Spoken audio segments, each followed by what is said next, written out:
2. Listening to gossip in the bar, he overheard the long-awaited news. Without betraying his interest, he paid careful attention.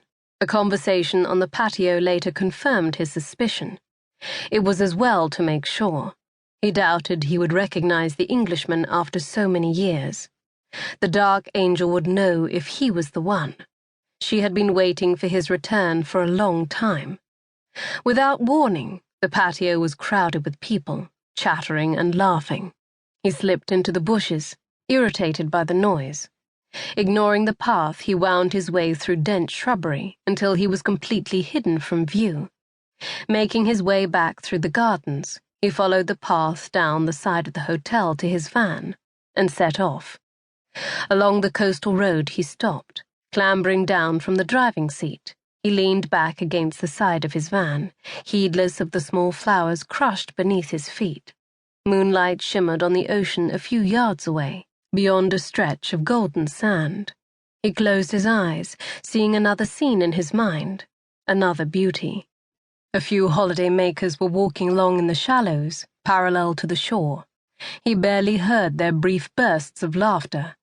Other figures stood with their backs to him, gazing out over water glimmering in the moonlight. He hardly saw them.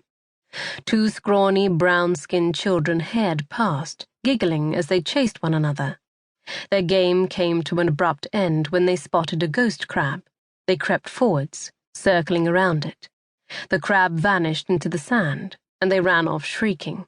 He observed their antics without really seeing them.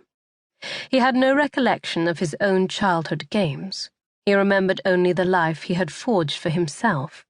His thoughts began to race. With trembling fingers, he rolled a cigarette and stood staring at the sea, his mind in turmoil. His arms hung loose, the cigarette dangled from his bottom lip. As a thread of smoke rose fluttering in the air, he tried to recall exactly what he had heard. It was growing dark, but he was not ready to talk to her yet. First, he wanted to think. Whatever happened next, he must not fail her. At last, he climbed back in the van, muttering under his breath. With a sudden jerk, he put the engine into gear. Leaving the road after a few miles, he drove up a wide track and turned off onto a narrow path. Even with his window wound down, he could hardly hear the sounds of the forest above the whine of his engine. The van labored up a steep incline, the terrain increasingly rugged. A couple of times the engine growled and knocked loudly, and the vehicle juddered. He took no notice. Even when the path was completely hidden beneath overhanging branches, he did not brake, but followed every twist of his route until he could go no further. Continuing his journey on foot, he reached the hut where she was waiting for him. He burst in, eager to share his news. "He has returned, and he has his wife and daughter with him." He could not read her expression.